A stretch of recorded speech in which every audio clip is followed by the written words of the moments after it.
Hi friends, നമുക്കിന്ന് കിട്ടിയ ഉമ്മിയാണ്. അത് വെച്ച് നമുക്കൊരു ഉമ്മിക്കരി ഉണ്ടാക്കി നോക്കാം.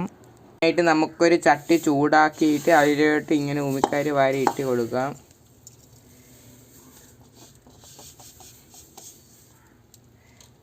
ഇതിന് വറുക്കണം നല്ലപോലെ.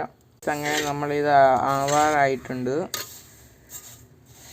ഇതേപോലെ കരിയും വരും, പിന്നെ പുക നല്ലപോലെ വരും. അങ്ങനെ നമ്മളെ അവസാനത്തെ സ്റ്റേജാണ്. തീ കത്തിച്ച് നടുക്കൊരു കുമ്പരം കൂട്ടുക.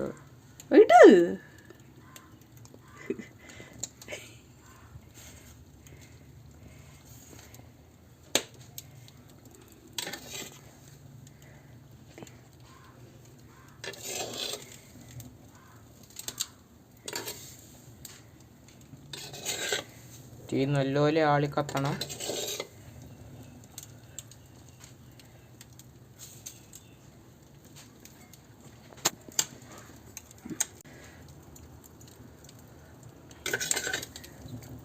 ഈ തീ ഫുള്ള് കത്തി തീരുമ്പോൾ മാത്രമേ ഉമ്മിക്കരി റെഡിയാവൂ. അതുവരെ തീ കത്തി തീരുന്നവരെ നമ്മൾ സമാധാനത്തോടെ വെയിറ്റ് ചെയ്യേണ്ടതാണ്. ഇടയ്ക്കിടയ്ക്ക് ഇളക്കി കൊടുക്കണം.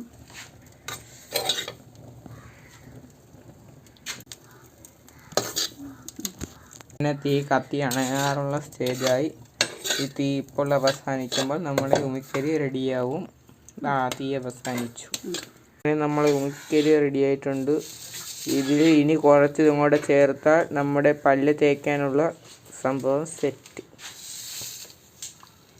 പിടി ഗ്രാമ്പു, പിടി കുരുമുളക്, മുട്ടയുടെ പീസിട്ട് നമുക്ക് മൂപ്പിച്ചെടുക്കാം. വരുന്നവരെ നല്ലപോലെ മൂപ്പിച്ചെടുക്കാം. മിക്സിയിലെ ജാറിലിട്ട് നല്ലപോലെ പൊടിച്ചെടുക്കുക. എന്നാൽ ഈ ഉമ്മിക്കരിയിൽ നമുക്കിനി 2 സ്പൂൺ ഉപ്പും പിന്നെ നമ്മൾ നേരത്തെ പൊടിച്ച് വെച്ച ആ മസാലപ്പൊടിയും ഇടണം. നമുക്ക് നല്ലതുപോലെ ഇത് പൊടിച്ചെടുക്കുക കൈവച്ച്. ഇനി നമ്മളെ ഉമ്മി തയ്യാറായി കഴിഞ്ഞിരിക്കുന്നു.